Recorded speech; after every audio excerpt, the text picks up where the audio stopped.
Hi friends, my name is Angela, Angie, whatever you want to call me is fine, and I'm coming to you from Western Australia. Welcome to my YouTube channel where I talk all about books I've read, books I plan on reading, and all things bookish. Today I'm rounding up the books that I read in April, and it was a month. I read sci-fi, fantasy, historical fiction, literary fiction, children's classics, non-fiction. I read almost every genre there is. We actually had 2 long weekends over April in Australia. We had the Easter long weekend, which was 4 days, and then directly after we had the Anzac long weekend, and that was a 3-day weekend. So those weekends always lend themselves to more reading for me, so I'm not surprised, but I ended up finishing 7 books. 2 of those books were very close to DNFing, but I didn't, and I'll share those with you as well. So let's get into it. Violeta by Isabel Allende is actually a book that I read in March, but I couldn't share about it. I couldn't share my thoughts because I read it as a buddy read with a friend of mine, and I wanted to catch up with her first to debrief before I shared with you because she watches this channel. Hi, Michelle. So this is historical fiction. I've had it on my bookshelf for quite a while, and then when my friend found out that she had it as well, we thought, let's just do this one and get it out of the way. Violeta is historical fiction that follows one woman's life, Violeta, over the course of a century. She's born in South America at the tail end of the Spanish flu epidemic and writes this story as a series of letters to someone she loves above all others at the end of her life, which is at the time of the COVID pandemic. It's pitched as a real epic saga drama. There is political upheaval, heartbreak, and sweeping changes over the 20th century, all seen through the lens of one woman. Now that setup, I was all in. Being born and dying in 2 pandemics 100 years apart, that's a really great concept. And Allende's writing really drew me in. It was very atmospheric, and I thought this is going to be a great story. But then it fell flat. Throughout this entire book, I consistently felt that Violeta was telling us what happened rather than showing us what happened. You know, like she was on the edges watching, not experiencing it, so you didn't get that emotion that you would expect. And then there was also this other thing that happened in the way the book was written, was it was like Allende was telling you the punchline before she told you the joke. A chapter would start with something like, now, this is when I met so-and-so, and remember, these people are very important in our lives. And so before we've even met the person, she's told us that this person is a big influence in her life. And that meant there was no build-up, there was no tension, and I couldn't get an emotional connection to the story. To be completely honest, if I hadn't been buddy reading it, I probably would have DNF'd it by about 150 pages. It just didn't land for me. Maybe it is Allende's writing style, maybe it's the translation of her writing. It just didn't do it for me. I started to find Violeta she was unrelatable, but then she started to become disliked by me. She was just cranky and opinionated, and she contradicted herself constantly, which ended up with me feeling zero emotion or connection or empathy for what she went through in her 100 years. This book is supposed to be an epic of one woman's life, and I felt like I didn't get to know her, not like I got to know the side characters. And it got to the point where it felt like she didn't live an extraordinary life, but she shared a life alongside other people who lived extraordinary lives. And then she was just a big judgy McJudgy about everyone else's choices and very opinionated. I ended up giving it 2 stars. Unless you're a big Allende fan, I would not worry about it. But please prove me wrong in the comments. If you loved it, please tell me why. Next, I picked up Tress and the Emerald Sea by Brandon Sanderson, and I was gagging for a good book after reading Violeta. When I bought this book, I shared with you that I purchased it because I had heard Brandon Sanderson's name so much. He is such a heavyweight in the fantasy genre, and I really wanted to experience his writing without having to commit to a series. This is a standalone book in one of the universes he's created. It's also pitched as a modern fantasy along the lines of The Princess Bride, which I loved. Again, the premise is really promising. Tress is a young, quiet woman living on an island where no one is allowed to leave. But when the boy she loves, Charlie, is kidnapped by a sorceress, Tress decides that she is going to find him. She's going to rescue him. And this means crossing a deadly ocean and facing many, many obstacles in her way. The first of which is that no one is allowed to leave the island. It starts off really strong with this cool world building. There's this concept of these spores that I don't completely understand the whole concept of them, which was part of my problem with the book. But there was the world building, there was some really quirky side characters, pirates, this adventure. It was really, really promising. But then somewhere along the way, it just lost me. And it was like the things that I really liked at the beginning of the story started to irritate me as the book went on, because they just kept going over and over again. The first of which was the world building. I found it really interesting and cool at first, and I had to go back and read it a few times to really understand what was going on. But then it just got a bit too complicated for me. And maybe it's because my brain is not wired for fantasy. But it became like, I'm a big Mad Men fan, and there's a scene in Mad Men where Peggy and co are doing this play acting of an advert out for Don. And they're saying, and this happens, and this happens, and this happens. And Don says, every time you say, and then, you lose the audience. And that's what I think happened here. There was too many, okay, you know how this works, and now there's this happening, and now there's this happening, and there's all these twists, and it's world building twists. And I really struggled with that. The other issue I had is that the story it's narrated in first person, but it's not narrated by Tress, who is our main character. We don't know for a large portion of the book who the narrator is. And when we find out who it is, he's quite bonkers. And so that lent itself to the quirkiness of the dialogue that we had from this narrator. But there was so much inner monologue that it started to become bloated with this narrator's thoughts and observations rather than the story itself. And it was almost like Sanderson it was like he was in love with his own jokes and his play on words, that he would actually repeat a couple of them throughout the book. And then finally, the third thing that really bugged me about this was that the entire journey was Tress saving Charlie from the sorceress.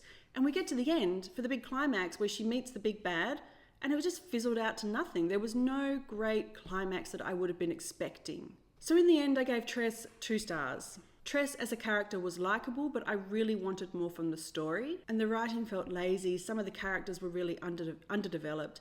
And the narration just totally withdrew me from Tress's story. It has scratched an itch, however, and I have no desire to read any Sanderson in the near future. So that brings me to another book I read this month, which was The Lion, the Witch and the Wardrobe by C.S. Lewis. This year I'm reading the Chronicles of Narnia for the first time, and I shared with you last month that I read The Magician's Nephew, and so I've gone into the second book of the series now.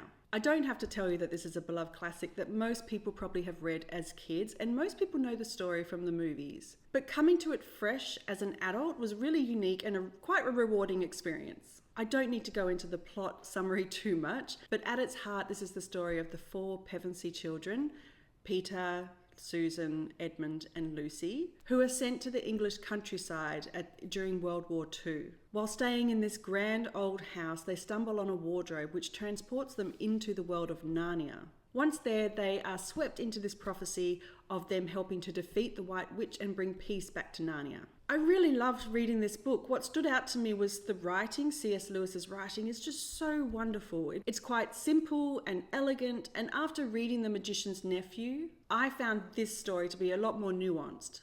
Lewis really does weave in these Christian themes and moral undertones without being too heavy-handed, and balances that with a really fast-paced, magical adventure. It's one of those books you can appreciate as a child for the magic, but then again as an adult for everything it's doing very quietly under the surface. There's a lot of layers to get from this story. It was an easy 5-star read for me. I loved every moment, and I can't wait to relive it through my grandkids' eyes. As a side note, I heard recently that Greta Gerwig is actually going to be producing or directing a new Narnia movie. She's going to be doing The Magician's Nephew, and I thought, well, this sounds okay, I'm in for this. But then I heard that Meryl Streep was the rumour for Aslan's voice, which got me very, very worried. However, at the same time, this particular article said that Charlie XCX was touted to be the White Witch, so I'll take it all as a grain of salt and hope that it comes out okay, because it's a really fun story, it's a really wonderful story, but I do love adaptations that do hold true to some of the things in the book. So I'll hold my judgment until the official cast is announced. The next book is The Wager by David Grann, and I don't have this, I've already lent it to somebody. It was phenomenal, I really enjoyed it, and I think I first came across this book as a recommendation from Barack Obama's summer reading list a few years ago. It's a really gripping historical account of the mutiny that took place in 1741 after the British ship HMS Wager was shipwrecked on a remote island off the coast of Patagonia.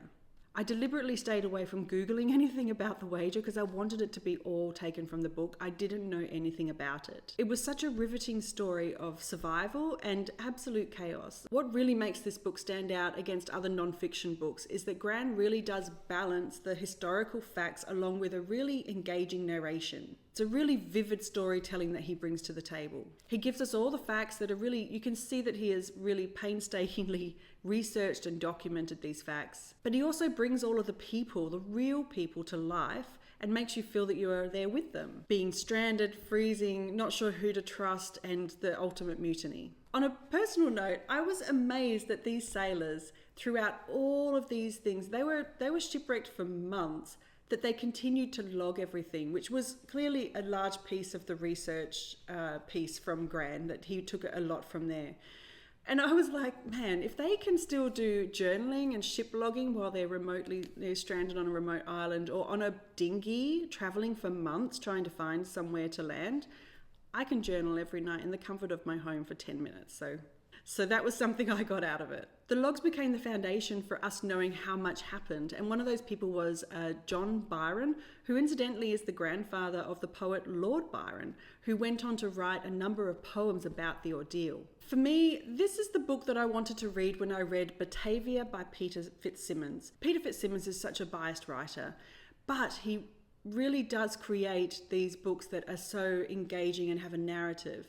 I wish that I could read a book about Batavia in this style that David Grann has done. The Batavia is another harrowing maritime disaster that actually happened off the coast of Western Australia. And while the wager story is captivating and horrible at times, it doesn't actually hold a candle to the absolute mayhem that took place from the Batavia shipwreck. That one really set the bar high for the desperation that people go to when they are no longer bound by society's rules and they are trying to survive. Still, that's history. David Grann has no control over that. The wager holds its own, and I was there from start to finish wanting to know how this turned out. The writing is excellent with really beautiful prose and just the right amount of drama. I gave this 4 stars, and I really did enjoy Grann's writing so much that I want to pick up the Killers of the Flower Moon. And if you are at all into non-fiction that reads like a novel, I would recommend you pick this one up.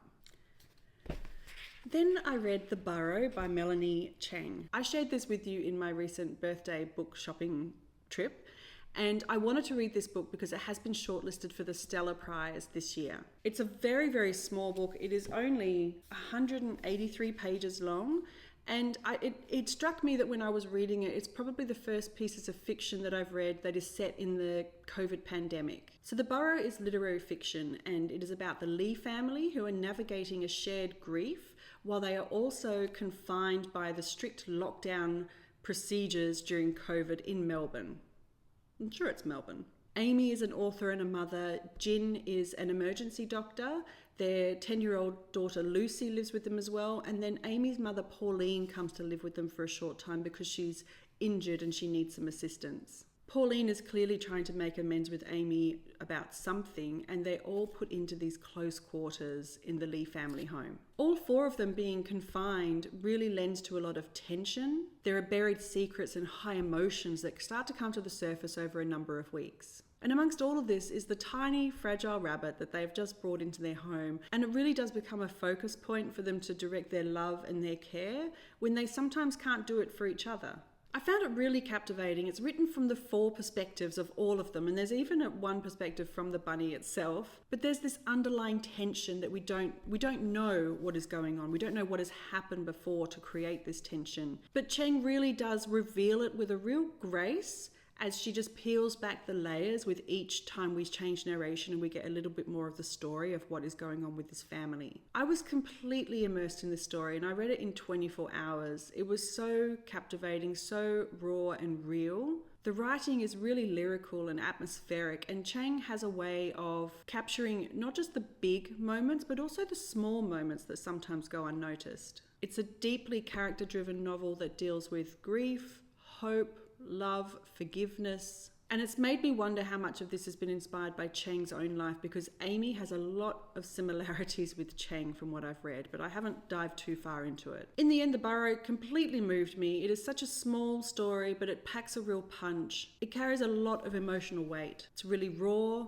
thoughtful, beautifully written. Cheng's writing is really lovely, and I ended up giving this book 5 stars without hesitation. On a complete whim, I was browsing in a bookstore, as one does when one has no business buying books, and I found myself in the romance section, and I came across a book called Romancing Miss Stone by MC Vaughan. As a child of the 80s and a big fan of Romancing the Stone with Kathleen Turner and Michael Douglas, which is arguably one of the best forced proximity romances ever, I was really intrigued. So the story follows Beau Ferguson, who is a straight-laced computer programmer whose fiancé is in Belize at an archaeological dig. Out of nowhere, she dumps him via text and then ghosts him. So he very uncharacteristically decides, on impulse, to win her back, and he heads to Belize. And then this is where he hires a local guide, Alex Stone, to lead him through the jungle to the dig site. Alex is tough, sarcastic, and down on her luck, and she really needs this money, so she has no choice but to take this job. And of course, things don't go to plan. I really liked both of the main characters, Alex and Beau. They were really well drawn, and they had a good banter and a great chemistry. Alex especially stood out for me as someone who is smart and guarded and obviously still reeling from her last relationship, while Beau is on this journey to win back his fiancée and starts to think, do I really want to do this? The dialogue is this really funny banter between them, and their dynamic has a real tension that you want from a rom-com. It's told in dual point of view, which I really loved. And as they travel together through the jungle, they're kind of forced to face truths about their past and the baggage that they're holding from past relationships. It was really surprisingly thoughtful beneath the laughs and the romance, and I really appreciated seeing the characters grow into themselves and into this relationship that they forged.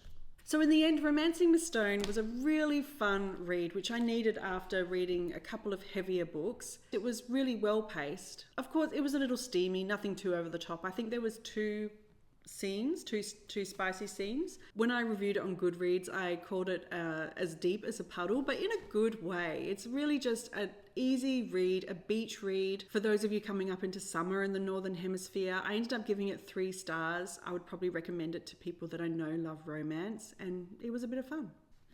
Then I read The Lost Bookshop by Evie Woods. This was recommended to me by my mum, and as usual, she was right. This was a really, really good read. It's an escapist read for any bibliophile, and if you love books and you love the world of literature, then this is something you'll probably like. It has that comforting, cozy feeling that you want from a book about books, but it also blends mystery, romance, and a little bit of magical realism. So this story unfolds across a dual timeline. We start in 1921 with Opaline. She is fleeing her brother's control, who is trying to marry her off, and she ends up in Paris working at a bookstore. Then we shift to present-day Dublin, where we meet Martha, who is escaping an abusive marriage, and she takes up a job as a housekeeper for a rather eccentric ex-actress. And the third point of view is Henry, who is a PhD student who is on the search for a lost manuscript and, turns out, a lost bookstore that should be right next to Martha's new home. I enjoyed how this switched point of views between Opaline, Martha, and Henry. The narrative switches with a really nice rhythm, and I found myself equally invested in all of them. You know, sometimes you're reading a multiple point of view book and you just want to race past some of the point of views to get to the really interesting ones. I didn't feel that with this, which is a little bit rare for me. I really wanted to read each of them equally. This book is packed with literary references from James Joyce to Sally Rooney, so if you're a lover of books, I think you'll appreciate that, as it adds a real richness to the story. There are elements of magical realism, which is this lost bookshop concept, and I did enjoy it, but I felt like maybe it didn't quite go far enough, so it didn't quite get there, but it didn't make it a bad story. In the end, The Lost Bookshop is it's a really good read. I gave it 3.75 stars. It's not perfect, but it is one of those books that you can just sink your teeth into and enjoy the ride. If you're a lover of historical fiction with some literary themes and a little bit of whimsy, then this would be a great one. Which leads me to the last book that I read for April, which was I Who Have Never Known Men by Jacqueline Harpman. This must have been the book of 2023 or 2024. It was everywhere. Everyone was reading it. Everyone was saying you should go read it. And I just resisted it because I'm one of those people that you tell me what to do and I'm going to not do it. But eventually curiosity got the better of me. And ultimately, I, who have never read a book like this, loved it. This sci-fi dystopian novel was originally published in 1994 in French. And in 2022, a publishing house republished it, and it just took on a life of its own into the mainstream literary space. This very, very small story is told through the eyes of an unnamed girl, and she is one of 40 women who are imprisoned in a cage and watched constantly by guards. That is the starting point of the story, and I really do feel the less you know going into this, the better. The book slowly and gradually peels back layers, and part of its power is how gradually those layers are unfolded. I honestly could not put this down once I started. I needed to know who she was, where she was, who she was with, how they got there, why are they there, what has happened. I had all of these questions that I needed to get answered. And we know that there is more that happens because at the first opening sentences of this book, she is in a different place. So we know that somehow she is no longer in that location. Now, I understand that the author and her family fled to Casablanca from Belgium during World War II. So I think that this book, when you read it, there are definitely some parallels you see to how the Jewish people were treated during the Holocaust. But it also has themes around what it means to be a woman, what it means to love, death, and I struggle with the fact that this book is not about answers. It is about how the characters are faced with situations and how they react to them. And the silence in this book, the absence of answers, the unknown, is really deafening. It reminded me of The Handmaid's Tale at times in the fact that there is an unnamed narrator who is a woman. It is a dystopian environment. She is being held somewhere against her will. But that was kind of where it ended, and I don't see this as a feminist novel. It's just something else entirely. It's really strange and cold. It's quite bleak, dark, really profound at times. Some of the realizations that the narrator goes through are moments that I think you start to question yourself. It won't be for everyone, but it's such a short book that if you haven't read it, I'd recommend it. I ended up giving it 4.5 stars. It was just I've never read a book like this. And you will probably keep thinking about it long after you turn the final page. So those were the books that I read in April. It was a good mixed month, and I'm really glad that I've started really trying to read books that are on my TBR and just whittle through that, and it's going really well so far. So I hope you enjoyed this probably very long video of what I read in April, and I wanted to thank you guys for staying with me until the end. Please let me know below what was your favorite book of the month of April. If I had to choose a book, probably be a toss-up between the Burrow and, oh my gosh. If I had to choose, it would probably be the Burrow. The Burrow would have been my favorite book of this month, but that's a tough choice. So I hope you have a wonderful reading week ahead of you, and I will see you soon. Bye.